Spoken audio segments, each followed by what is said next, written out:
for this webinar. So my name is Marcio, and I'm the founder of 3D Essence Food.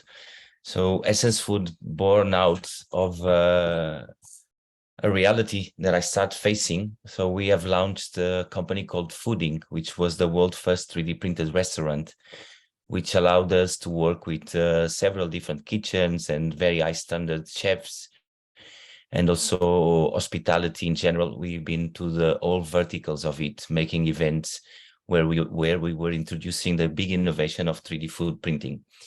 Now, to 3D print food, I was using a lot of times powder formats to get the thickness that I needed in my viscosity when I 3D print hummus or a guacamole. In order for it to stand as an image, I had to put a little bit of avocado powder, let's call it like that, to have the thickness I wanted. Now, these powders, the really nutritious and rich ones are freeze-dried powders. Their market price is really, really high. We're talking about 180 euros per kilo. So I started to see in one end that every event we do, there is a huge amount of food losses, which ends up as food waste. And on the other end, I'm actually buying ingredients that I don't know what was the original form of the fresh ingredient before it was transformed. So started look into the reality as where we are in the planet and how much are we wasting. And I started to really dig into it and think that we as humans, we've been preserving food for millenniums. We've learned how to preserve food with salt, with smoke, with honey. And obviously the technology has advanced so much that for a lot of people, freeze drying was just out of the range because of the price of machinery. The technology itself was exclusive to NASA, patent for 40 years. And now in the last 15 years, it became open source in terms of the expiration of the patent. So I start digging into this as a global solution of upcycling ingredients. So when we dehydrate something, we lose about 40% of the nutrition value. And when we freeze dry an ingredient, we lose 0.3 to 0.4% of the nutrition value. By doing so, we also reduce 60% of the volume and 40% of the weight. And some other times, the vice versa, 60 goes 40 and 40 goes 60. So depending on the ingredient, what is clear is that we reduce at least 50% of their volume and 50% of their weight, and we got out of the cold chain. That said, is a huge, huge evolution because all of us here around today are dealing with fresh ingredients, and we all know how much it is hard to storage something that is fresh. So the whole problem comes to fruits and vegetables is that what brings more nutrition to us as consumers, and is the hardest to deal, as any food bank knows. So a lot of food banks cannot storage more fresh because of the consume of the freezers, of the refrigerators, and also the short lifespan of fruits and vegetables. Obviously, when a supermarket decides to donate a vegetable or a fruit, it's pretty much in the last day or 2 days for expire date. So that makes it impossible to ship it to another country. You can find proximity, and even doing so, you are spending a lot of money. So our approach is a new world food bank where we can upcycle all these streams of food losses. And I would like to clarify on this. Food waste is not food losses. Food waste is whatever each consumer, restaurant, my fridge in the house, or the plate I leave on the table, this is food waste. And most of the times it cannot be reintroduced into human consumption. Food losses, it got lost along the chain. Either it never left the farm, and maybe a lot of times it's not even the farm, and even it didn't even leave the ground because there is a surplus, because there was a damage, because there was a storm, because there was a contract broken. There's so many different reasons going into the ugly food, as we all hear this expression lately. So for all these several reasons, it won't even leave the farm. So the food that leaves the farm already has a cosmetic appearance that will be acceptable by the distributors, which will then process it, stickers on it, brand it, put in boxes, transport it to the destination, wholesale supermarkets.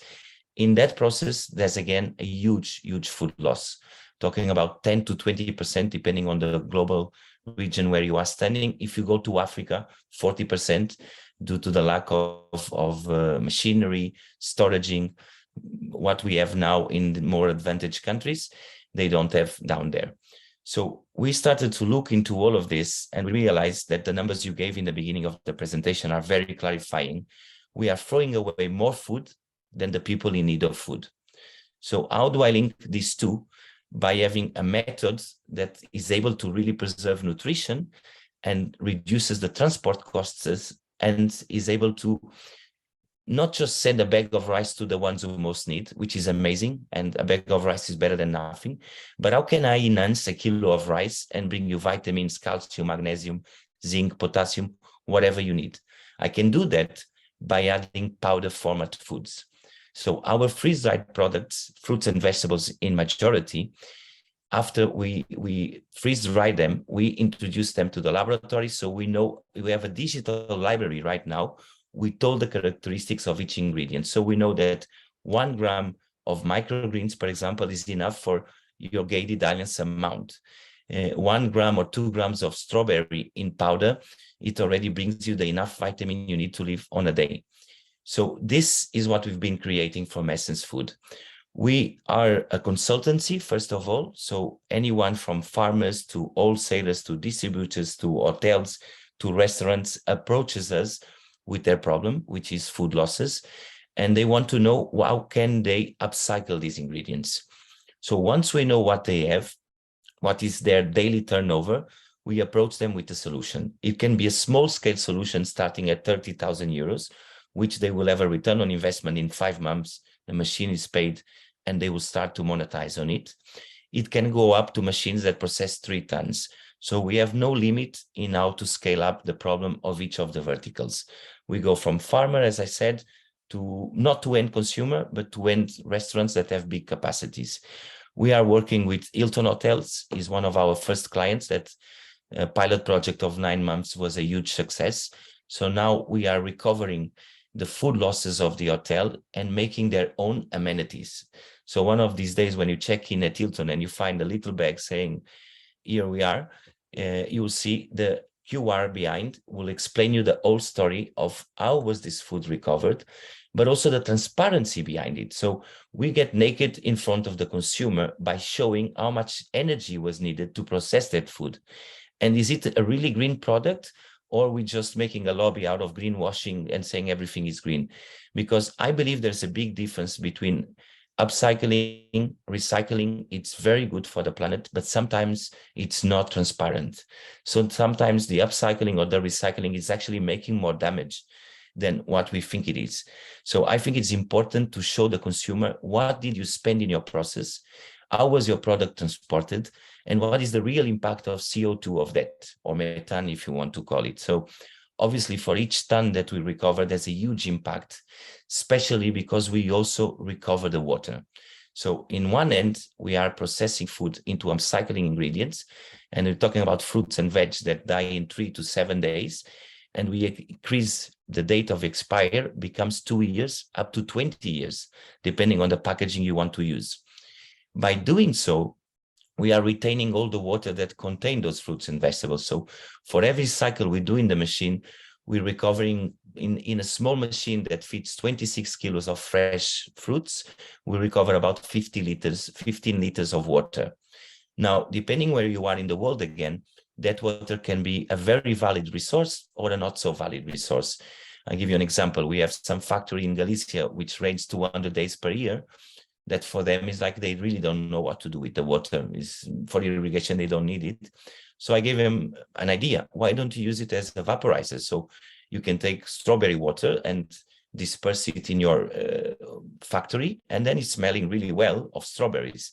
So a simple case used of not throwing away nothing. I believe that waste is really going to be erased from the vocabulary.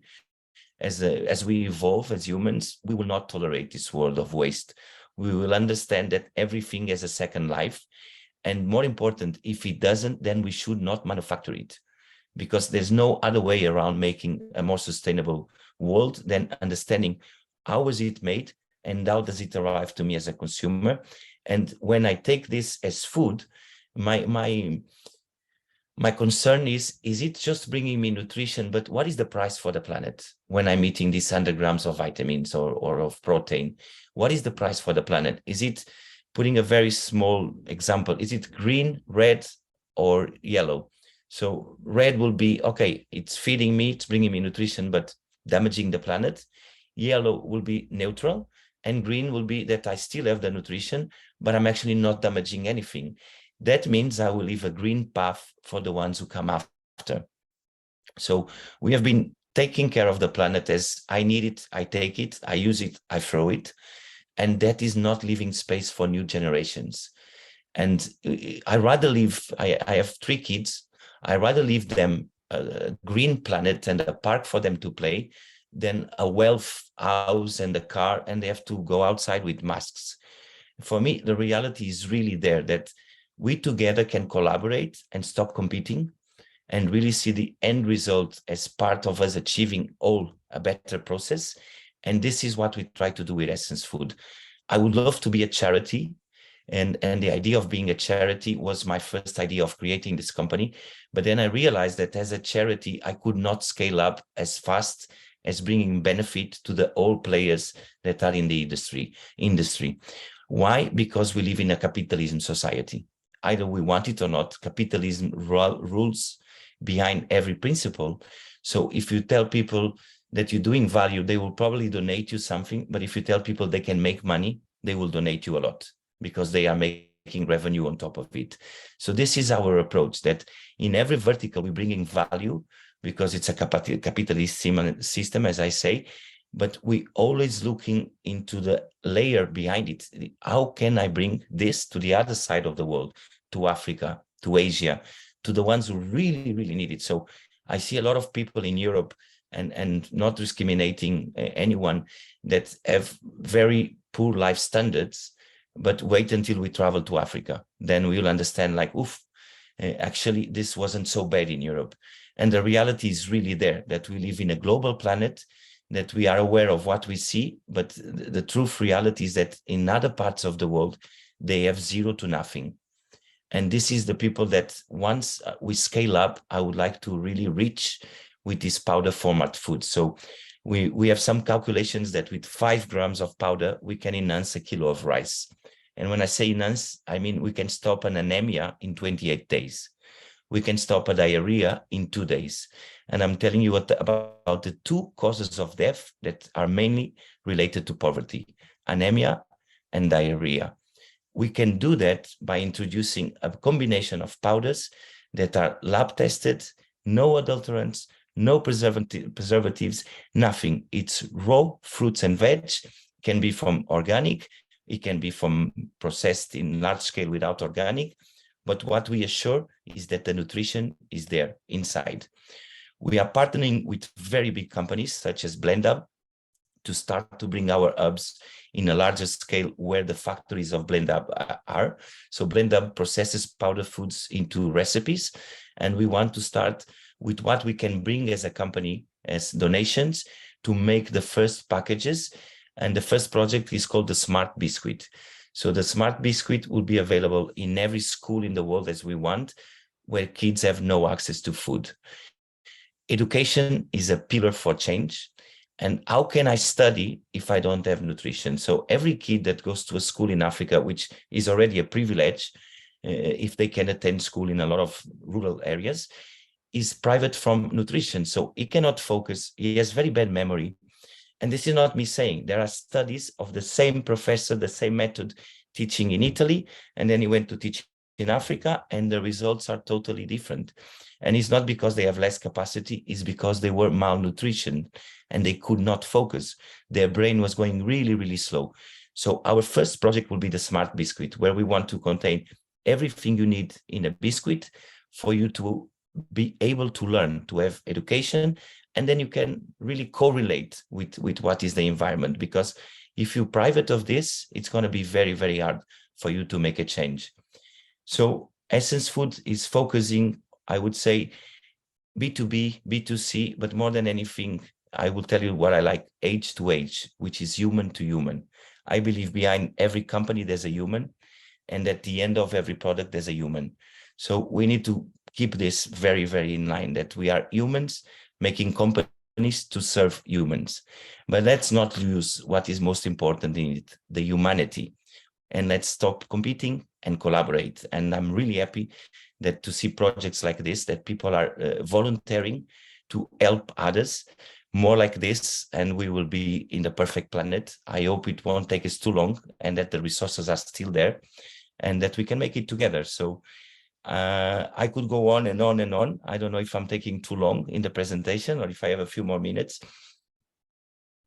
The impact of France was mentioned here a few times, right?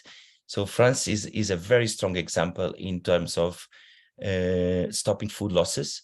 I don't really believe that fining is the solution, but then again, it tells you what I was saying. In a capitalism society, people stop doing things or start doing things either when they punish or when they have an incentive.